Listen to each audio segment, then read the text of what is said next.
Alright guys, welcome to the 38th episode of Below the Bar. In this episode, expect to find out why everyone will be driving a Tesla in a few years, how easy it is to get your hands on a sniper rifle in the United States, And what you have to do to get thrown out of Joe Rogan's comedy club. let's get into it. Hello and welcome back to the Brummy Brothers podcast. We are behind schedule and Massively behind schedule. and Shep doesn't know what's going on, so that's a good start. That's normal though. Eddie's taken the lead on the planning again. I had 1 week of planning Eddie's episode and then I've wrapped again. Yeah, well, we've assumed our normal positions. Yeah, so hopefully this one's a bit smoother than last week because that was very much cuffed. Yeah, so basically we had the interview last week. If you haven't watched that, go back and watch it. You find out what makes me tick, what got me into coaching. This week is going to be another catch-up because we haven't done a catch-up episode for about 2 weeks now. We've done quite a lot since then. Yeah, a lot's happened, so we're going to have to update you all. And then we will interview our long-awaited housemate for at some point before we leave. Eventually. He's quite a hard man to pin down. Yeah, and if we get him talking, it will be about a three-hour episode. We've got to clear the calendar a bit. He's been playing hard target with us for 3 weeks. Playing hard to get. Yeah. All right, okay. Do you want to start? We'll go through segments, obviously, I'm guessing. Yeah. So usual structure now for all the regular listeners. So we'll do Helmet of the Week, then we'll get into the main body. Okay. Then we'll do Underrated, Overrated, and we'll finish with Reasons to be Cheerful. Yeah, that's good because I'm going to have to spend the next 45 minutes thinking of an underrated, overrated. Fantastic. It's mad that because you didn't know that was coming. Yeah. Because we've only done that segment for about the best part of a year now. About 30 episodes. Yeah. It's good. Okay, so Helmet of the Week. Helmet of the Week. This was only yesterday, so I'll let you take the lead because you're sort of the quizmaster general. Yeah, so I have tried to structure this podcast chronologically so you don't get confused. We're going to try and go through everything that we've done in order, but the Helmet of the Week isn't chronological. Yeah. Because as Shep said, it happened yesterday. So this week's Helmet of the Week, bear with us, is a quizmaster. Yeah. So for context, our first pub quiz that we went to in America was at our local coffee shop. That's also a pub. And we went to this quiz, expecting it was start at 8 o'clock, expected it to be about an hour and a half maybe. It's obviously a weeknight, so we're thinking surely they'll wrap it up. At about 8:45, we still hadn't resumed the second half of the fucking quiz. Yeah, so we probably naively expected it to be a lot like UK pub quiz culture, where like it's survival of the fittest. The questions come thick and fast. Half the battle is actually getting down your answer in time. Yeah, keeping up basically is half the battle. Yeah, literally. Scribing. America, unsurprisingly, takes a very different approach to quizzes. So very lackadaisical. Very lackadaisical, laissez-faire. You know, like you no hard and fast rules. Just kind of, and they gave a question and gave you about a minute to 90 seconds to answer the question. Well, we got 30 questions in 90 minutes, didn't we? Yeah, so I don't know if anyone wants to do a math breakdown on that, but it's not a good question per minute ratio. That. Yeah, exactly. So assuming that there's quite a prolonged pause between each round, you're talking like 2 minutes per question, which is mental. Yeah, that's mad. And yeah, we should say we've got a live studio audience for the first time ever. First time ever. So I mean, if any of you are lucky enough, you might get invited out yourselves. James, you want to say hello? Yeah, I don't know if you heard that. We've got a mate stopping with us at the moment from Boston. And that will become clear as we go through chronologically, I'm guessing. Yeah. So yeah, this Helmet of the Week was basically the quiz master just for taking so long. It's taken a lifetime to get through a quiz of about fucking 50 questions. He was also DJing between questions, with no theme, which was a maverick move to say the least. I think he was like soft launching his DJ career as he goes through. Yeah. So I mean, there's not much else to say about that. It's not it just jarred us out because we hadn't budgeted that amount of time for that individual activity, and it was already getting late. But we ended up leaving about 60% of the way through the quiz because it was already like 10 p.m. and we had another fucking 2 rounds to go. As a general rule of thumb, if you're starting a quiz and you've got people leaving midway through the quiz because they're fucking bored, that's not a great rate of return, is it? In my opinion, quizzes on the whole are pretty low entertainment value. Yeah. So you So need you've got to to keep the energy up. exactly. So, and as if things weren't fucking lackadaisical enough, they'd put some like mental Australian nature documentary on in the background. Yeah, which they handpicked. Yeah, not some kind of like fast-paced like cheetah chasing down an antelope. Or It's just like best fails or something. yeah, and it Fail was complex. just a koala scranning a fucking leaf, yeah, which doesn't really put you in the kind of like heightened mindset that you need when you are kind of like elite quizzing. About fucking like American sitcom shows and stuff.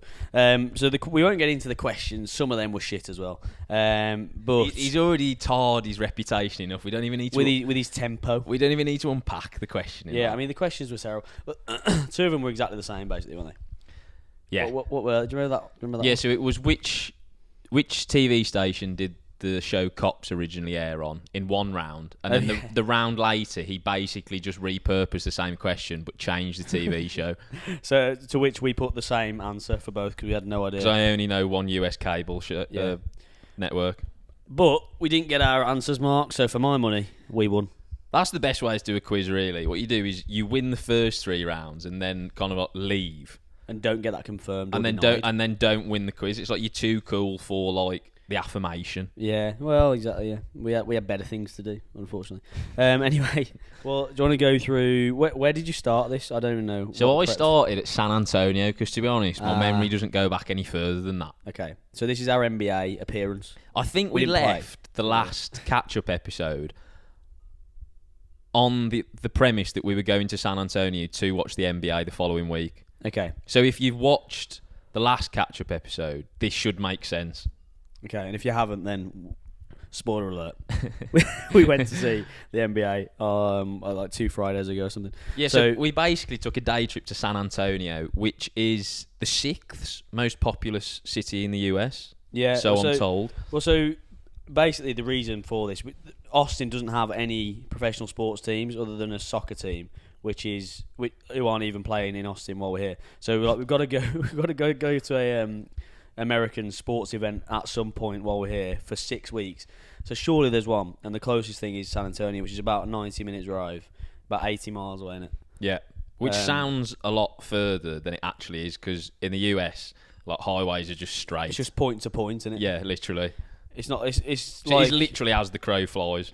yeah, it's like driving from Manchester to Birmingham kind of deal. Similar kind of thing. So it was just straight on the highway, and we got there like midday, I think. Yeah. Ish. So we basically spent the whole day in Yeah, we San Antonio. basically all took the day off, and I dragged you to the Alamo. Yeah, bit of history for Rex. Bit of history there. If anyone doesn't know what the Alamo is, go and Google it. Yeah, well, do you want to briefly explain? Okay, so it is a historically significant site that played quite a crucial role in, I believe, the Mexican War of Independence, which then led to Texas's independence from Mexico. Okay, and then Texas joined the United States after that. Yeah, and then Texas was annexed by the United States. So if you didn't know, Texas actually used to belong to Mexico before it was in the United States. And then it was his own thing, wasn't it? And it was also independent Separately. for a bit, yeah. Yeah. So we're learning so much. See, I mean, it's education, all sorts. So we went to the Alamo, like Ed said. Then we went for a bit of scran at the most wild fucking rainforest cafe. That was the weirdest thing I've ever been to in my life. We need to unpack that, because there is a rainforest cafe in the UK, but I think there's only one in London. Oh, is there? Okay. So is it the same kind of vibe? Yeah, it does exactly what it says on the tin. It's like you're in a fucking rainforest. So, like, the entire decor of the cafe is, like, moulded to that of the interior of a rainforest. Yeah, and it has, like, the animals you might find in a rainforest, but they're, like, obviously fake animals. Yeah, they're all like but they come to life every kind of 5 minutes, and it really freaks you out. Yeah, they're all animatronic, so like sporadically they will burst into life, like they're obviously on a timer or something. So like midway through your scran, Yeah. you could feasibly get startled by like a gorilla or something. Which did happen. And the scram was alright, but San Antonio is actually really cool. We were promised by a certain individual that it was terrible. And Do you want to name that individual? nah, we'll leave that. So we basically, they said it was ghetto, and for me, ghetto, I picture like Detroit, like downtown Detroit. And we got there, and it was like there was a fucking lazy river going through the city. It was no more ghetto than Austin. there was nothing about that was ghetto at all. We went for that mental random scran, and then went to what was that donut place? Was it Donuts? Voodoo Donuts. Voodoo Donuts, which was recommended to you, wasn't it? Yeah, by another individual. Yeah, who will remain nameless. So, I mean that was kind of a good little afternoon. I think it was cool. I like San Antonio. It was hard for Jim a little bit by the coffee situation, wasn't it? Do you want to go into that, or should we let him? Should we let him air his grievances when we get him on? Yeah, we'll do that. Because at some point he will talk about caffeine because it is intrinsic to his personality. So it's a large part of his life, isn't it? Yeah. So we'll leave that story for you. But Jim lost his head, to say the least. Yeah, but for the first time actually. So I mean, it was interesting to see what actually makes Jim tick, and it seems to be poor coffee. So we then went to obviously the game, and that was pretty cool. To be fair, I really enjoyed that. I'm glad that we chose basketball out of like the prominent American sports to go and watch because I can get behind basketball. It's a great sport to watch. It's there's a point every second. We were saying this, so it suits you because it's very end to end. Yeah, but like if you actually unpack it, kind of like from an athletic perspective, like they're amazing athletes as well. Yeah, and if anyone's ever played basketball, they'll realise that. I remember playing it like twice in PE, and I was absolutely written off. Yeah, mate, they're so fit though. They make it look easy. Well, no. So we had a guy on my PRMC in the Marines who was a semi-pro rugby player, and he won the bleep test without even like sweating. Yeah, because the sport is basically a bleep test. yeah. It literally. So like me and James the other day. So like where we train on it at the minute, we did like a 1-on-1 little game for about 15-20 minutes. You know what the score was after 15 minutes? 0-0. 0-0. Because maybe just great defending. Yeah, but it's easy for like I wouldn't put it to that. It's easy when you just kind of like got a free throw. Yeah. But like the actual added pressure of like trying to get a shot away with someone marking you makes it so much more difficult. So like imagine trying to get a shot away when the bloke in front of you is 7'4". Well, that's what I mean. So the thing is, you were getting defended by someone who's like 5'9" or 10. The bloke who plays for the San Antonio Spurs is 7'4". So can you imagine trying to pop that over him? Yeah. You'd have absolutely no chance. Do you know, actually, I don't know who I was with when I found this out. Maybe, I don't know if it was you. Do you know who the shortest ever NBA player is? No, tell me. Well, I don't know who it is, but how tall he is. 5'3". That's mental, you know. Imagine him playing next to Wemby. Fucking that would be absolutely ridiculous. Well, I'd look like a dwarf next to Wemby. He was he 26th, James, or something? We've got our own Jamie. Pull that up, Jamie. We've turned into the Joe Rogan podcast. That's eventually. He's the 26th leading assist player. There you go. 14-year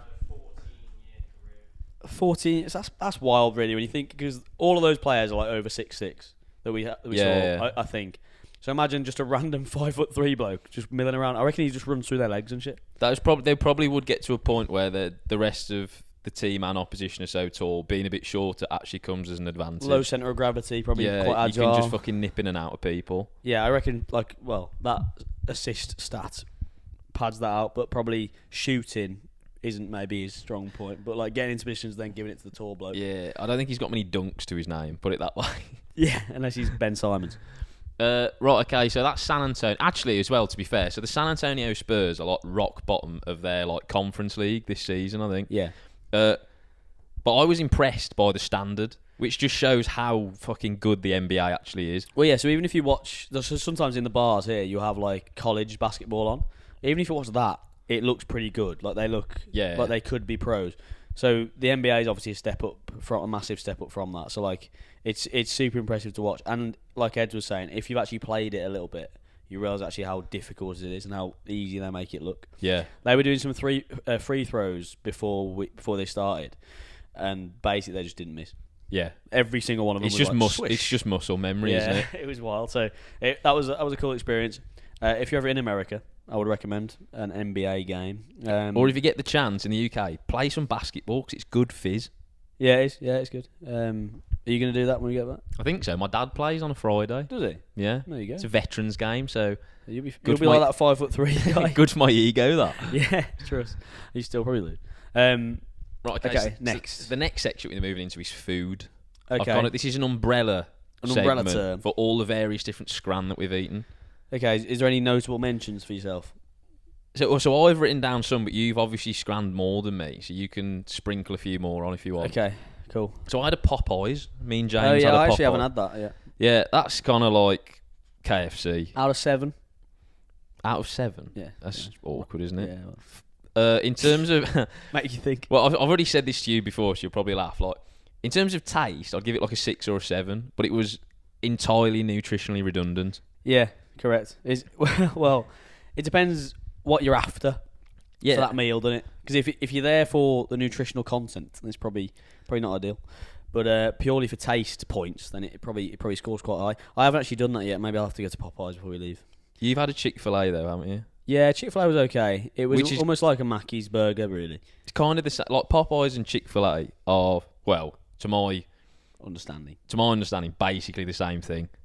Yeah, well, they're chicken. And they sell fried chicken and yeah, they're fast food joints, so there's not too much difference. Okay, what was your next one? La Barbecue. La Barbecue. We did that Saturday or Sunday.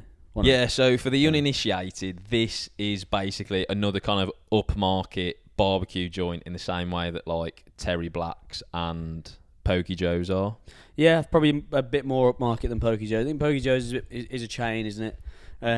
So the other two are independent barbecue places that are kind of highly recommended and rated throughout Austin. And there's fucking loads of them. There's about probably 10 that are world class, if you want to put that that way.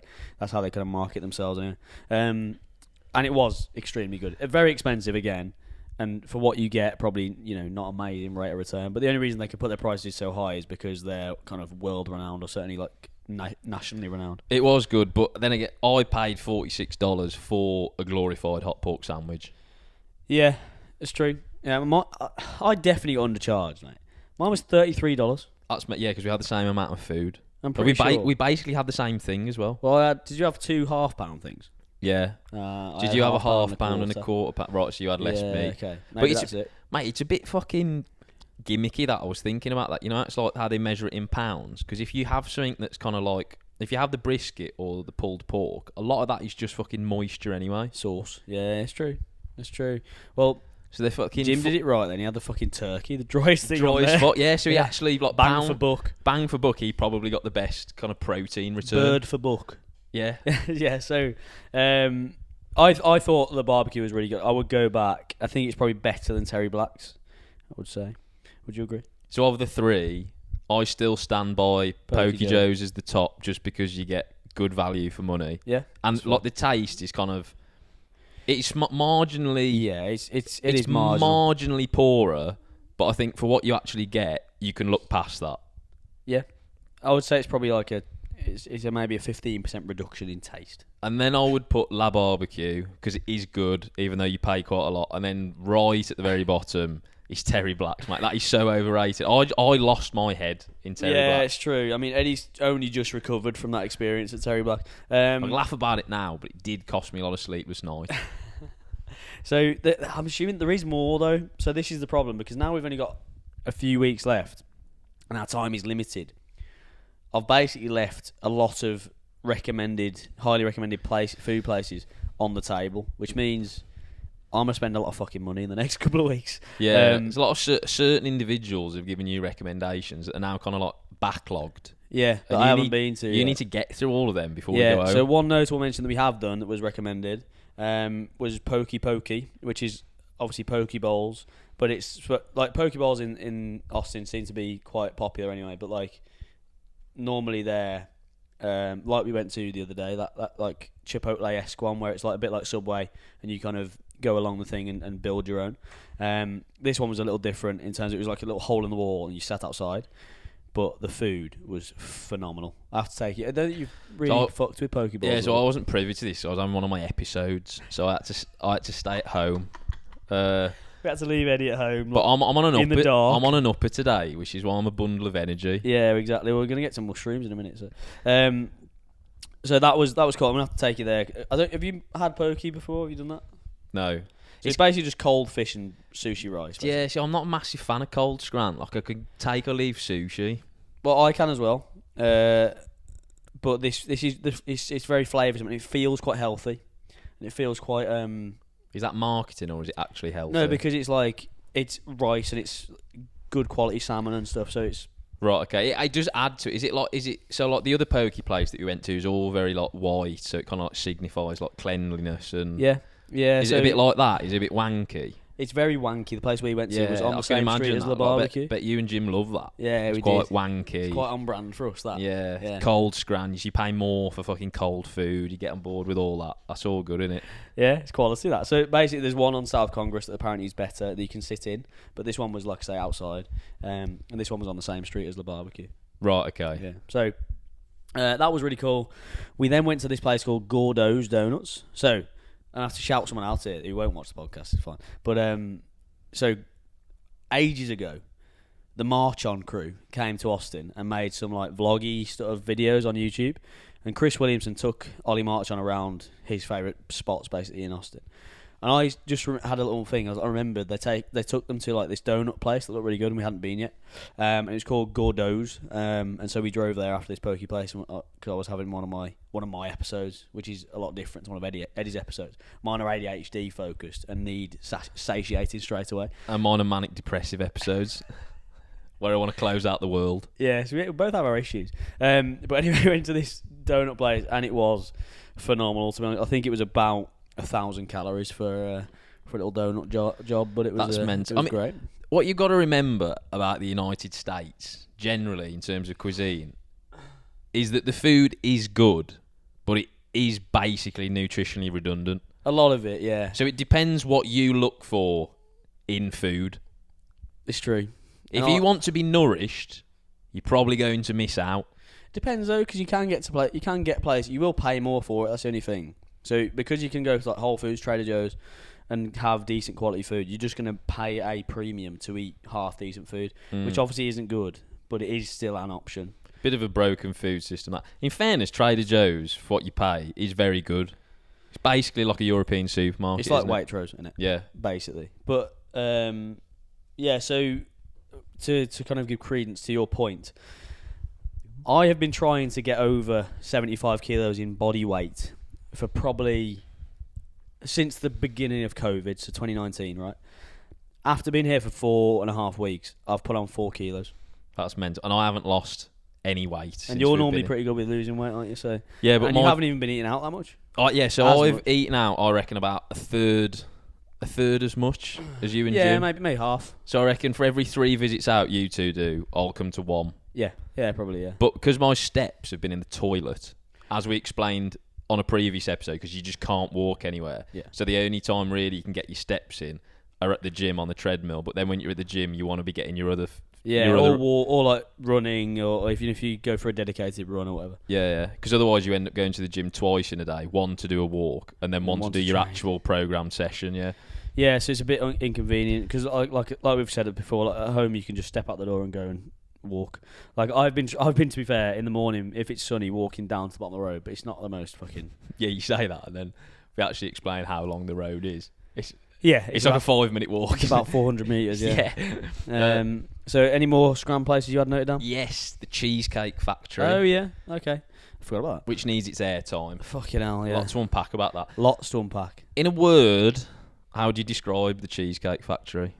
The food or the experience? Both. Wild. Just because, so we had a certain run-in with one of the servers, which we'll explain in a second. This is a nice segue into another point I had around tip culture, so we can use this as an example because I think it exemplifies my point quite well. Yeah, but let's go through the scram. So the scram was good, I thought. I was actually pleasantly surprised, but again, super dense. Like one of the cheesecakes was 1,500 calories for a slice of cheesecake. I was like, how is that even? What are you even putting in there? So obviously, you'd expect the Cheesecake Factory to be known for its cheesecake. So there is kind of an allocated cheesecake menu, an extensive list, and obviously, being the fact that we're all kind of like we're all online coaches or personal trainers, we did a bit of a fucking analysis, a calorie deep dive on the menu. So the most bog standard plain cheesecake on the menu is 850 calories.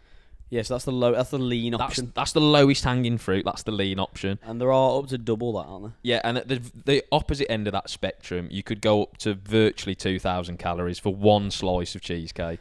I mean, we say it's one slice. It's a large slice, and there's loads of garnish around it. So I mean, that's where. So like mine was I had the s'mores one, so it had like loads of melted fucking marshmallows on it. Oh yeah, it's basically so it's just all melted. It's basically a house brick. Yeah, like you could feed a small child off one slice for about a month. Yeah, very easily. So I mean, it's interesting. The food was good. Like I say, pleasantly surprised.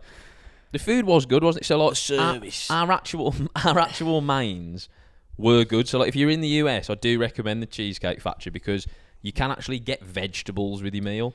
Yeah, and which was a surprise. Which was a surprise to me. Yeah. Having not seen a green bean for 3 weeks. Yeah, I think my vegetable account's been virtually zero, which is good.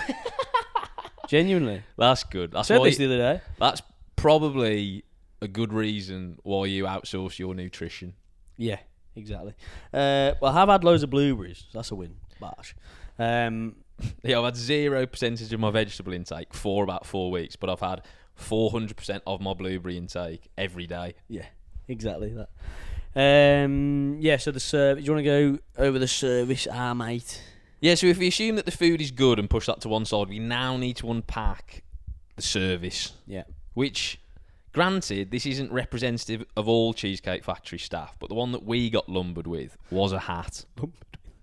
Yeah, so the initial... Obviously, when you go to a restaurant and they ask you for your drinks, right? Ed ordered some water. Yeah. And normally in England, you can just order like a jug of water. Like that's the thing. It's common parlance, isn't it? Oh, would you like some water with your table? Do you want a jug for the table? Yeah. Yeah.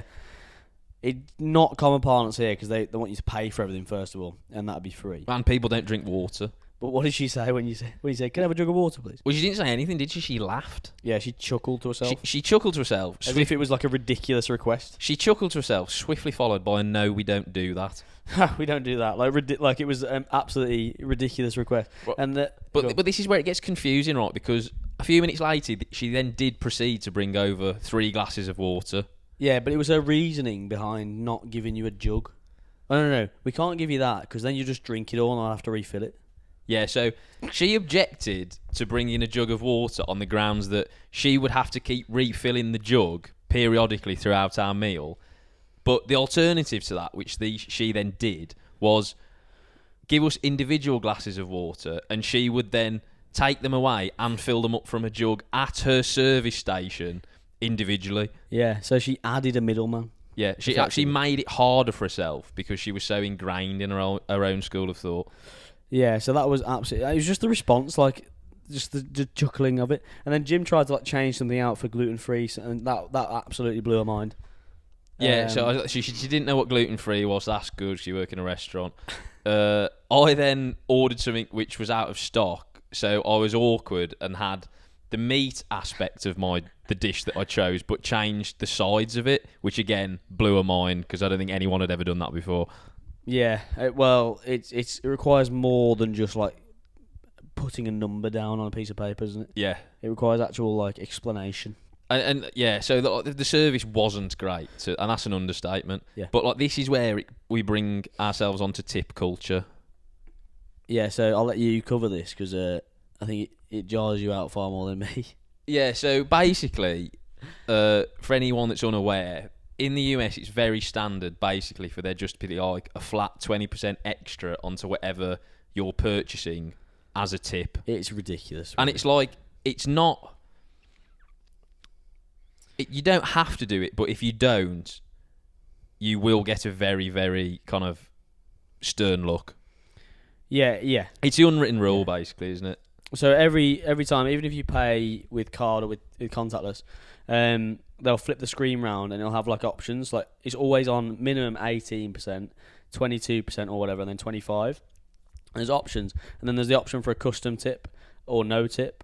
But because you have to kind of go through an extra step to get anything less than 18%, which is fucking loads, by the way. Yeah, so you basically end up just tipping 20%. Yeah, and whenever you buy anything in the States, you basically have to do mental math because you look at the menu and you think, oh, it's 10 quid, or you have to add on 20% basically in your head. Yeah. It's just kind of like, it's the unwritten rule. It's baked into all the price. The reason for that is the workers don't get paid anything, apparently. So. But that's shit, right? Because they just then can rest on their laurels knowing that they're basically going to get a tip because it's just the cultural norm. Whereas in the UK, You have to graft for it. you actually get better service because you know your tip is on the line. Well, it's no tip. It's not a tip, is it?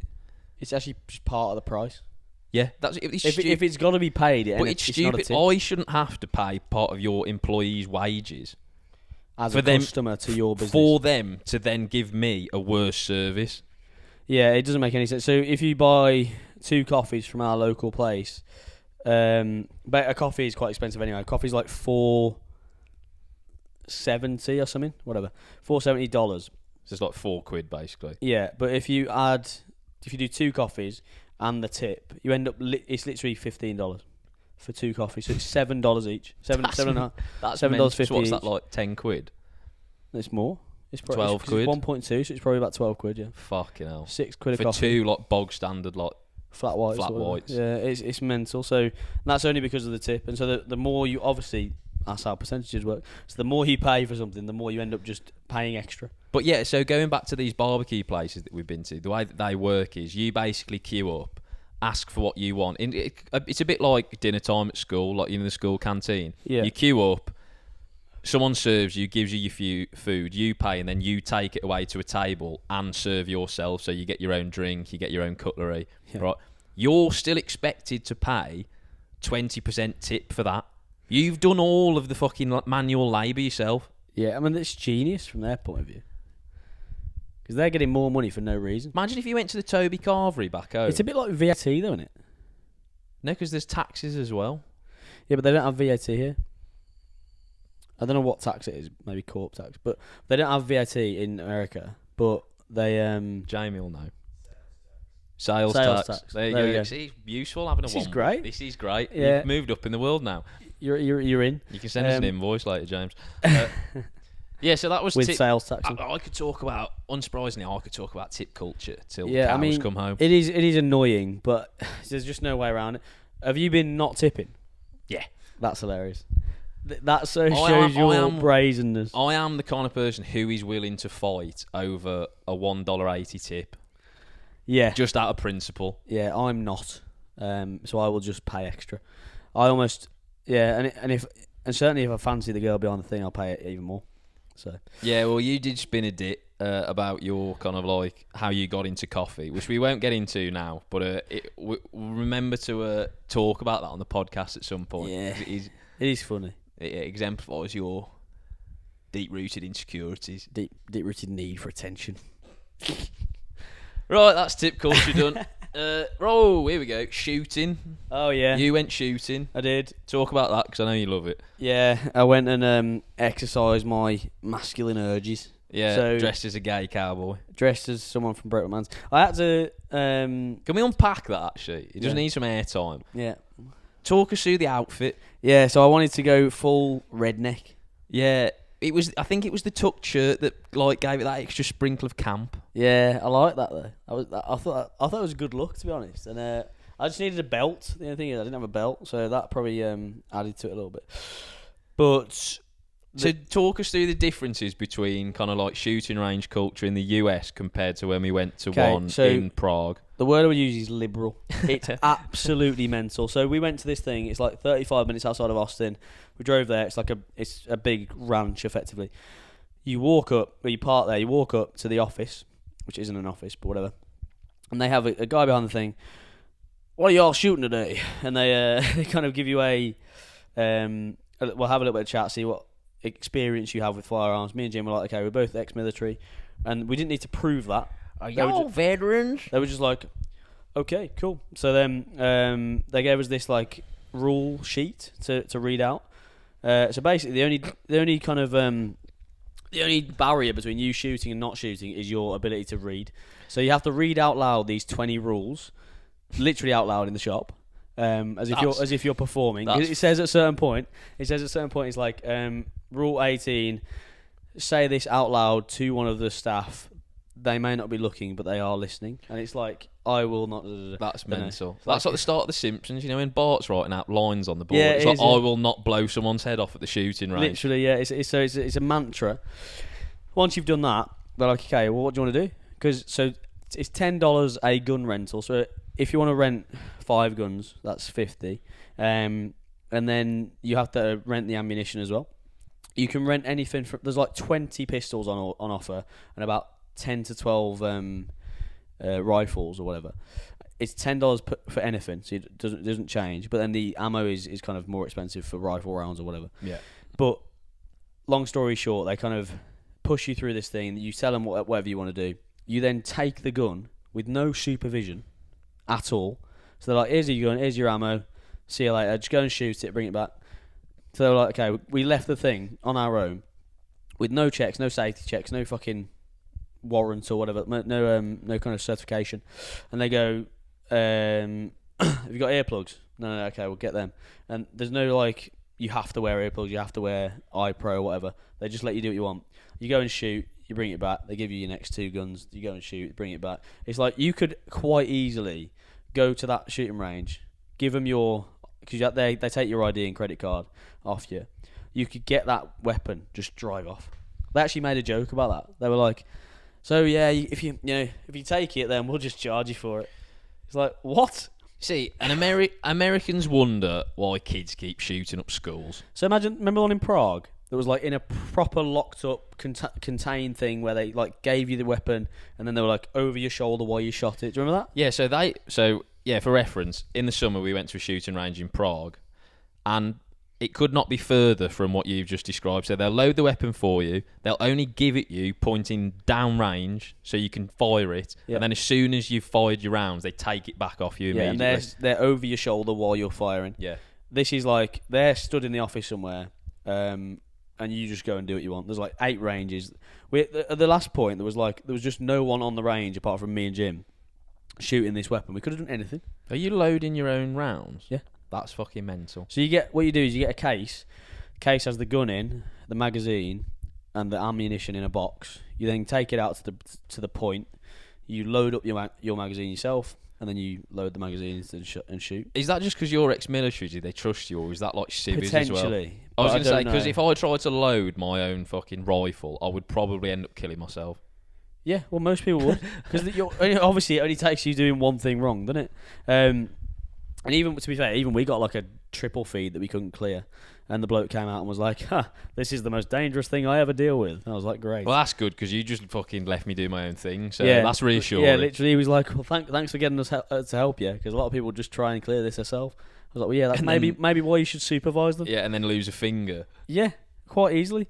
Yeah, it was in the AR-15. We had like a double feed. And then we were trying to clear it. It just wasn't coming out. So he had to come with it's a big, like, imagine like a 18-inch prong that goes down the barrel. Right, that then just knocks the thing out. But he was like, stand back, because what can happen is these rounds can just go off. And I was like, fucking hell, all right, okay. Yeah, man, American gun culture is fucking mental. The fact that all of what you've just described is so normal to them. So normal. It's like fucking mad. It maybe is because we said we're ex-military, but there was no check of that. Yeah. Like... Yeah, I'm ex-SIS. Yeah. All right, here's a fucking Barrett 50 cal. Yeah. Which they actually had, by the way. Imagine, the Barrett 50 cal on Call of Duty. It was that, and you can purchase it by the round, because most people only want to shoot one round because it's fucking mental. So talk to me about this, because obviously the recoil of the Barrett 50 cal is mental. So like anyone that would fire it normally in like a military setting would have it set up on like a bipod or like on sandbags. Yeah. And then have it like firmly rested like in the butt of their shoulder. Yeah, so we didn't shoot the Barrett. Can you like hip fire it? No, I think you'd have to. But they left you unsupervised. Would they not leave you unsupervised? I imagine they would just leave. Yeah. So theoretically, you could try and hip fire it. Yeah. Well, so we had a bolt action kind of like 7.62, which is a little smaller, but still has some kind of kick, and it was they just left us. It hurt my shoulder a few times, and I had it in a good position.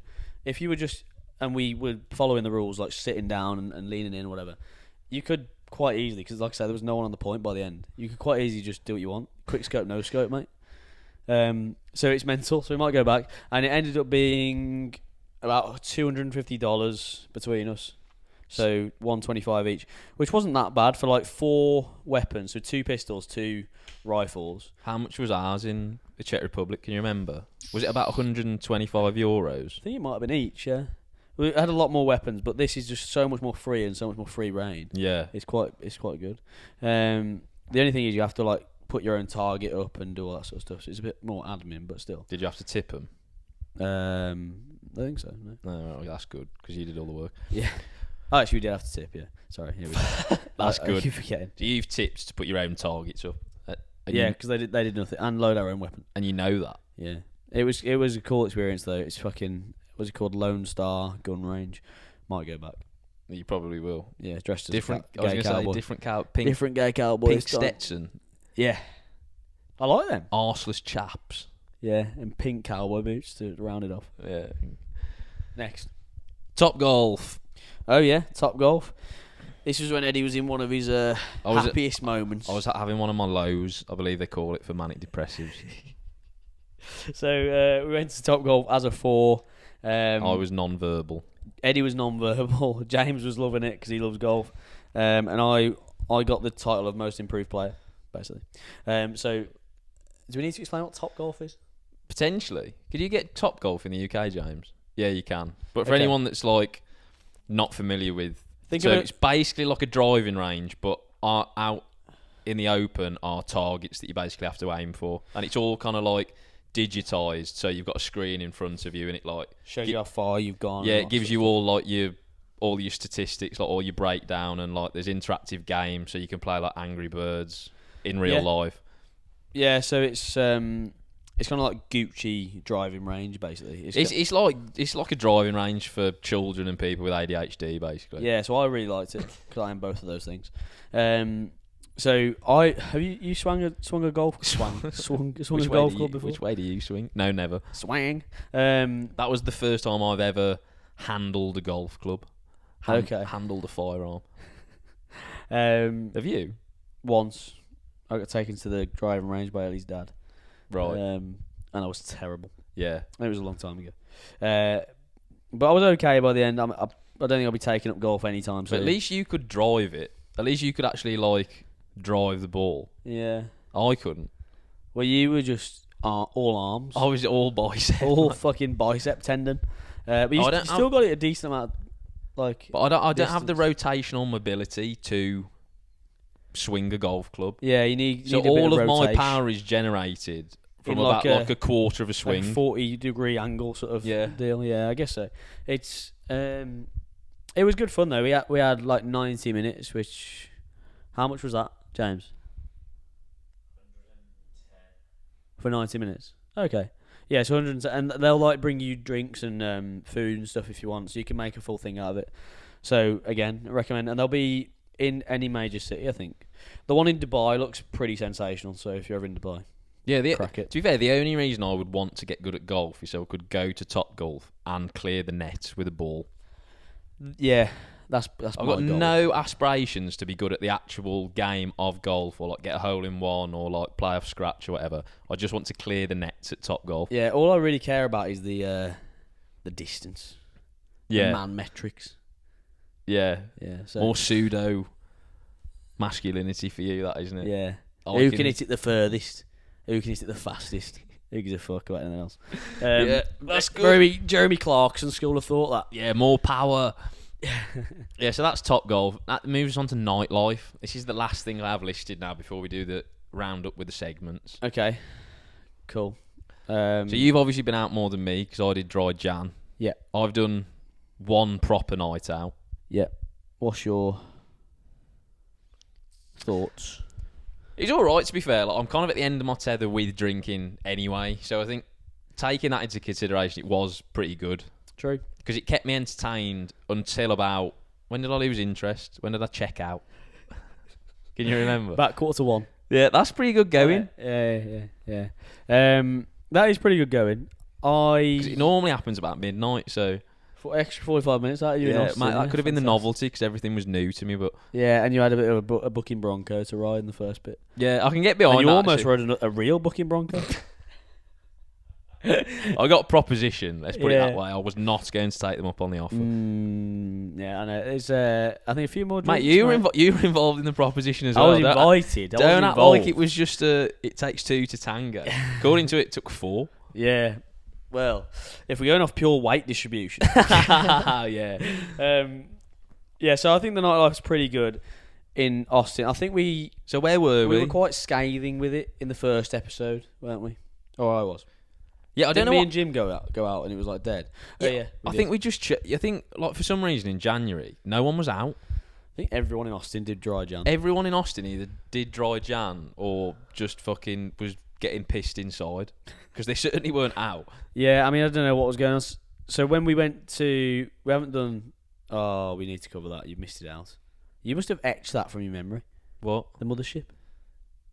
Well, right, yeah. Well, we talked about going to the mothership the first time, and I thought it was very we'd end on a high. Yeah, okay, fair enough. But anyway, we went to the mothership on Thursday, and that's in Dirty Sixth, which is like a district, and that was like ridiculously busy compared to the other times we've been there. So we're like, oh, this is a good omen for tomorrow night. And then the next night we went to the other side of 6th Street, which was again really, really busy from what we remembered. So I think like into start of February, everyone just seems to be a piss can in Austin, which I can get behind. And then me and James went out on second time on Saturday, and we went to like Dirty Sixth. That's right, isn't it?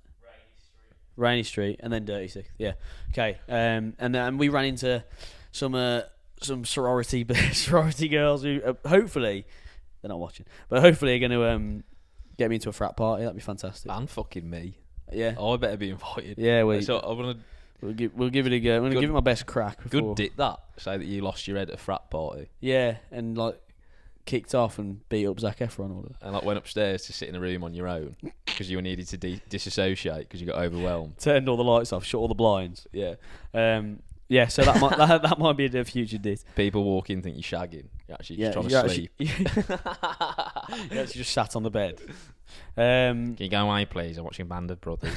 On your phone. Like Yeah. headphones in.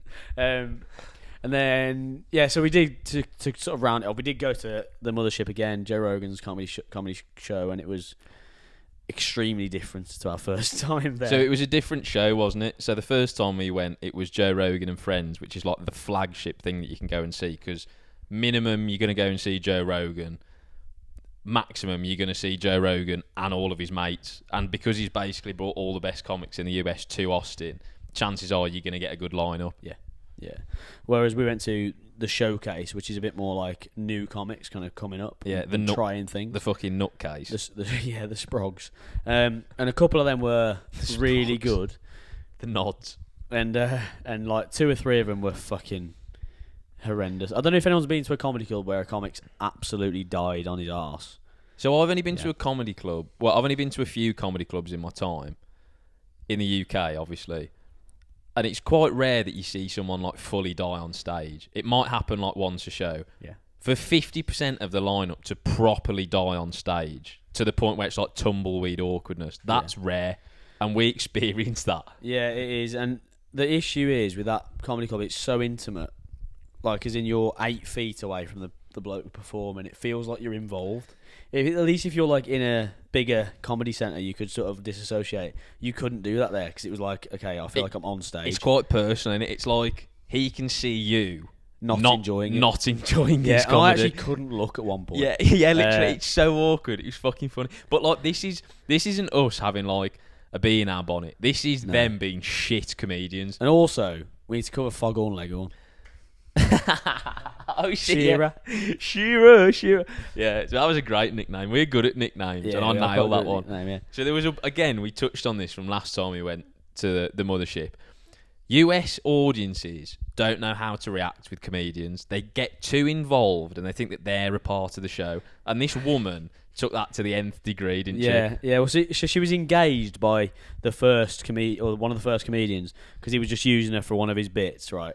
And after that point, she thought, I'm in here. She thought she was on the bill at that point. Yeah, she thought she was the next act, and she just would not shut up. So, for example, obviously, like we said, some of the comics started to die. But this was before that. These comics were actually quite good, but he just messed his words up at one point. But he was owning it, wasn't he? He was he was kind of owning it. And she, while he was kind of making a joke about him messing up, she was like, "Come on, we've got you. We're with you." Oh mate, like, so he's clearly fluffed his lines, but because he was actually a good comedian, he just riffed with it. Yeah. And like he kind of like dug himself out the hole. Yeah. She's like, I'm here for you. Yeah. I'm supporting you. whilst he's trying to like salvage his act. Yeah, and he was like, "Yeah, cheers, mate." Like, cheers. Like, I'm trying not to address that, and you just can't get You past just brought all of the attention in the room to that moment, so thanks for that. And then from there, she was just completely jarring. And when you walk into the mothership, it couldn't be more clear you're not allowed to heckle. Well, they give you a debrief. Yeah. Well, no, they give you a briefing. She probably got a debriefing when she got shocked. She got kicked out. She did, and yeah, so she eventually got kicked out, which was fantastic. But like the Shearer thing, right? We need to explain the Shearer thing. So this is one of the funniest parts of the night, which is worrying because we're at a comedy club. That's worrying. So because she thought she was involved, every time she related to something that one of the comedians said, she'd clap and then like do the little Shearer celebration, put her hand in the air, wouldn't she? He was on a triple hat trick by the end of the night. Yeah, but like because the clap kind of like didn't identify her acknowledgement clearly enough, she'd have to do the little hand up as well so everyone could see. And and there was one other transgressor. And he was sat right behind us to the left. And right again, this is like after the comedy show had been a bit like rocky. It'd been a rocky road up to that point.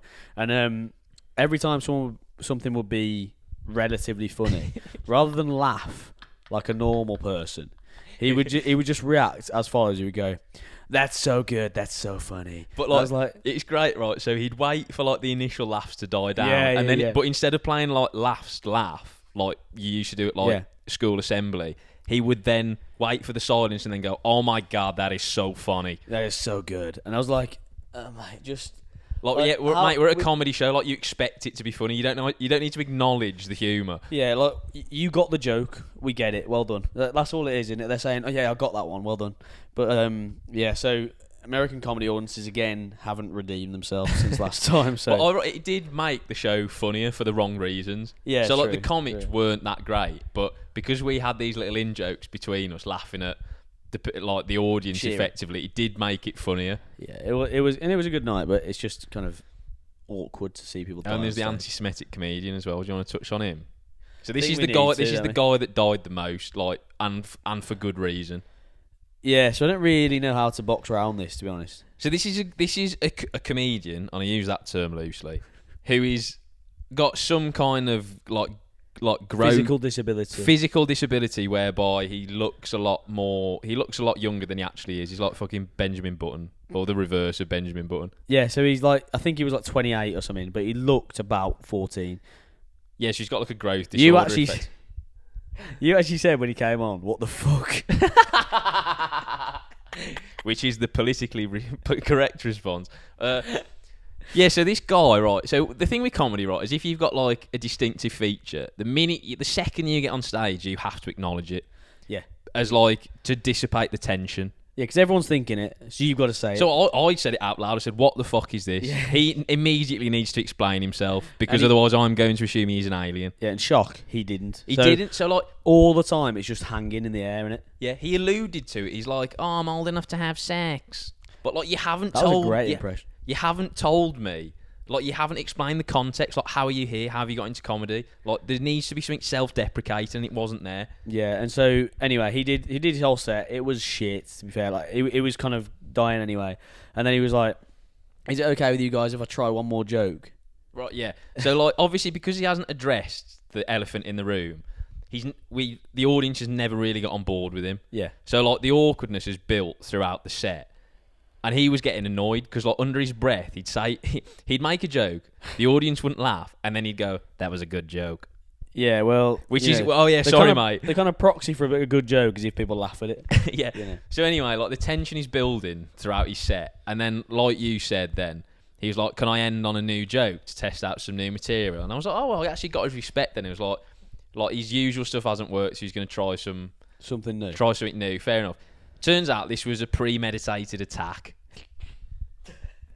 Yeah, so basically it was a knock-knock joke that ended in some anti-Semitic. It was, yeah. I mean, I'm not going to say it because I don't want this to get clipped because I will get cancelled. But it was Hitler-esque, put it that way. Yeah, and then he said the punchline. No one laughed. Everyone just groaned. And then he said it again and again and again. And I was like, "Fuck me, lad, just stop." And eventually, he was dancing up and down jumping up and down on the stage. He was like, "I'm not leaving until you laugh. I'm not leaving until you laugh." And then the end comic had to just come and basically just, "Mate, you're off." Mate, he was so he was a bit like Rumpelstiltskin in Shrek the Third. That's how I describe That's him. such a good That likeness. was his demeanour. Yeah, that's great. But that's also so Jack for the comedian that has to follow him. true. Because like not only has he died, he's then doubled down on it just before he's left the stage, and then you're just left with a dumpster fire. How fucking shit is that? That is Jack as fuck, to be fair. Yeah. Yeah. Well, And to be fair, she actually did all right, didn't she? she did okay at salvaging it. Yeah. I mean, she didn't actually try much material because it was risky at that point. But yeah, that was the Comedy Mothership second appearance. So hopefully we go again. It'll be fine. It'll be fine. Yes. Yes. Heath Cordes, there you go. So go on his Instagram. Go on You'll his be able to see Instagram, exactly what you mean. Because worryingly, he has like 50k followers, I think. Yeah. So you'll be able to see exactly what we've just described. Then you'll just see it straight away. Anyway, let's go underrated, overrated. It's either underrated You've charmed me. or it's overrated. Well, that was fucking dreadful. Yes, so that was our little roundup. We'll do another one of these either at the end of the trip or once we're back in the UK to like box off the final 2 weeks. Yep. Given that you have an A to Z of Austin cuisine to get through, and, Yeah. and box, Well, yeah. that won't happen. Both scram. Right, shall I go first? Given that you haven't got one. I have got on. Oh, you have got one. But yeah, Oh, you okay. can go first. Underrated, overrated. Teslas. Nice. This is topical. I don't know if it's underrated. Because I know you love talking about Tesla, so I thought I'd Yeah, thank you. I thought I'd lay down the gauntlet for you there. Appreciate that. Yeah, so I don't know if underrated, overrated. I think I don't know how they are perceived generally. Do people think they're good normally, or what's the kind of crack? Is there So I was there a thinking about, consensus? I was thinking about this earlier, and I think they're underrated in the UK. Yeah, I would agree. I think so. Because Electric cars on the whole are kind of on the rise, aren't they? yeah, but I don't think like Elon Musk and Tesla are like in the zeitgeist enough in the UK, really. No, because probably he's not. kind of like put on a pedestal here, isn't he? He's like a genius. A G. But I think rightfully, because the UK general public is slightly more sceptical than the US population, he hasn't quite kind of like percolated into like popular culture as much in the UK. No, he hasn't. Obviously, he's American anyway, so like he's on American podcasts and stuff. So his kind of brand is here anyway. But I think they are underrated, especially because I think it would just be more convenient having a Tesla in the UK versus the US because it's smaller. So this is what I was thinking. We've been talking about this because the UK is a lot smaller. Like obviously the main drawback of an electric car is its range. That's less of an issue in the UK because it's much smaller. Yeah, so if you say have like 350 miles range, that can get you to most places. Yeah, and it can certainly get you to a supercharger at a motorway services. Yeah, well, you're in trouble if you can drive 300 miles and not get a fucking charge. But here you could quite feasibly drive 400 miles and not see anything, Yeah. which is worrying because that would. But if Americans can make Tesla work in Texas, which is vast to say the least, then True. Brits can definitely make Tesla work in the UK. The only issue is the weather because it's cold. Yeah, well, we were talking about this morning, weren't we? Like the effect the cold has on the battery. I don't know quite the extent of it, but it seemed like when it was colder, it took longer to charge and it was quicker to diminish. And when it's warmer, it seems like it's a bit happier. So I don't know. Obviously, it's colder for long periods of time in the UK, so that might be a bit of a drawback. But again, if you can always get to a supercharge, it doesn't really matter. Or if all you've got to do, basically, because I was thinking about this, if you've got to, I don't know, drive up to Like, so, I don't know. somewhere like Edinburgh, for example. Let's pick 3 random cities off the top of your head. Let's say Edinburgh, Newcastle, or York. Yeah, okay, nice. I like that. So, yeah, 3 random northern cities.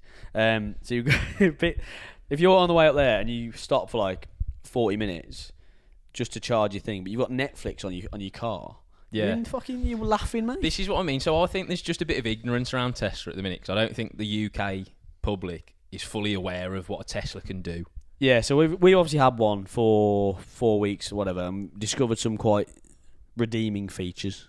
Yeah, like, well, seeing is believing, isn't it? I think if people were given a Tesla for like a 4-week trial, they wouldn't want to give it back at the end of the 4 weeks. And that's always a good sign of a good product. Yeah, because like, well, we've basically had that trial, haven't we? And I want a Tesla now, and I'm not even asked about cars. Yeah, well, I want one as well. So they're rapid, first of all. So because there's no engine, no like gears or whatever to go through, immediately as you put your foot down, it goes because it's like a go-kart. Easy to drive. They're quite smooth. I love that it's unsuspecting though. So it's not like a sports car or like a boy racer where it's like you've got like a 12-inch spoiler on the back. Yeah. And it's like, oh, look at me how fast my car is. It's loud as It's fuck. so understated because it's silent. And off the line, it will just absolutely cream anything. It will absolutely cream all those boy racers into the ground. So there's loads of examples here where there's like a Mustang or whatever, and it's loud as fuck, but it doesn't move anywhere. So it's like they're revving up next to you, and you'll just clear it off the line. It's completely silently. It's class. So yeah, it's a bit of a silent assassin. It's got like a plethora of entertainment features, so that when you are sat at a charger, if it is just like say in the middle of nowhere, luckily here every Target, which is like a supermarket, has a super like fast charger, so you can just go and walk around Target, which is fine. But maybe in the UK, if you've got like a service, there's fuck all to do.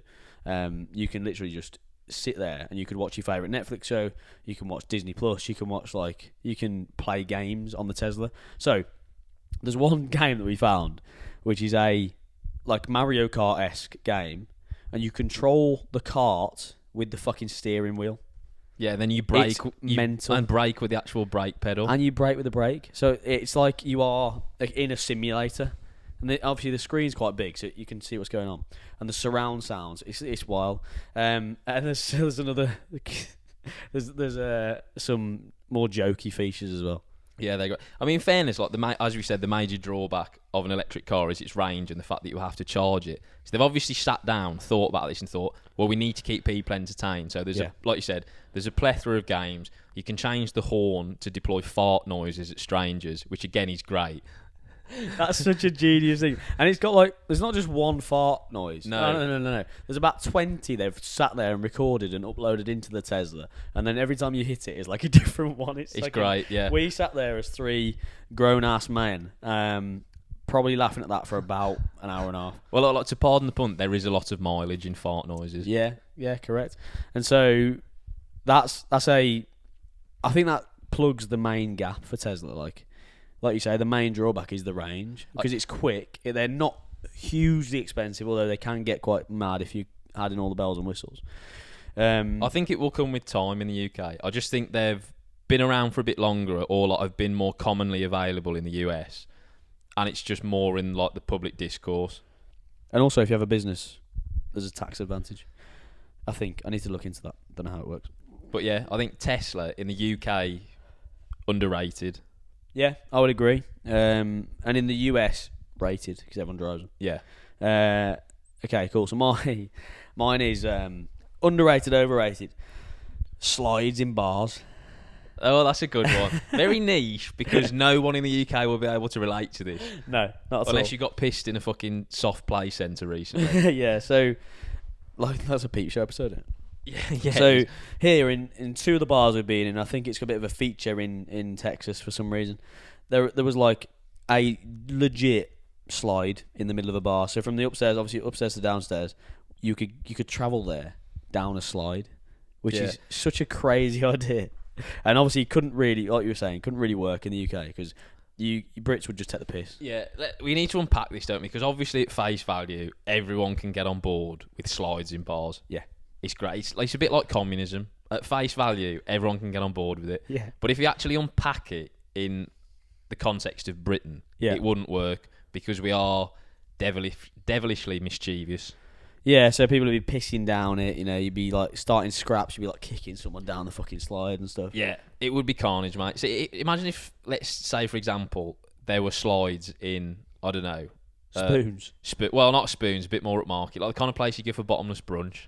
Do you know what I mean? I don't know, that'd be alright. Like Slug and Lettuce. Say you had slides in Slug and Lettuce, and like people have been on bottomless brunch since midday. By 4 p.m, someone's done a piss and a jobby down that slide.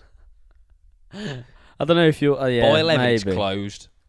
Yeah, I mean, there would definitely be a common occurrence where it'd just be like X'd off. You wouldn't be able to go on it. Whereas the two places we had, like, the people were having a fucking great time. And again, like the range, these aren't policed. I almost fucking took James's legs out when I went down them things, because there's no that where you have like a light system to see when someone's clear of the entrance. There's none of that. You just fucking crack on, mate. That is cool. Like that, I'd love it I'd love to get to a position where we could have them in the UK, but unfortunately, We can't have nice things we yet. can't have because- nice things because piss cans do have to ruin it for everyone Yeah, else. and if it's in a bar, obviously it just lends itself to that environment. So I think it works in the States. It probably couldn't work in the UK. No, It is very cool. Oh yeah. The bar we was at on Rainy Street with the slide, the one you've seen. Yeah. Obviously, this slide basically is like one little flight of stairs. It's not that steep, and he basically was having a whale of a time. He was having the best time of his life. He was like a 22-year-old bloke, or whatever. He was a bit worse for wear, and he would go down the slide, run back up, go down the slide, run back up. And he did that about 8 times, and then he would like try and collect other people and get them into his little slide gang. Everyone he walked past, like the old, young, whatever, would just chuck these people down the slide. So you've got like a slide conga. Yeah. Nice. And he was that. like it was like they'd employed him to make the slide as used as possible. So every time anyone was going down the stairs, he'd be shepherding them towards the slide. And he was great. He actually gave up after a bit though, didn't he, James? Because he was chirping some birds again, which I can get on board with. So Yeah. he was a fan favourite of mine. I like that. So what were you going to say then? Underrated, I think, because no one's ever thought of it. The concept of a slide in a bar is underrated, but I think The reality of it would be very overrated. Yeah, again, a bit like communism. Yeah. Right, okay. What an analogy that is. You only get that here. Yeah. You're not getting that on Modern Wisdom. Reasons to be cheerful.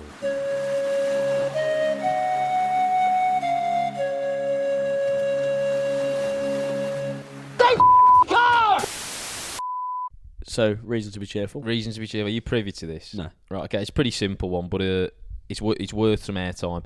We're into race season.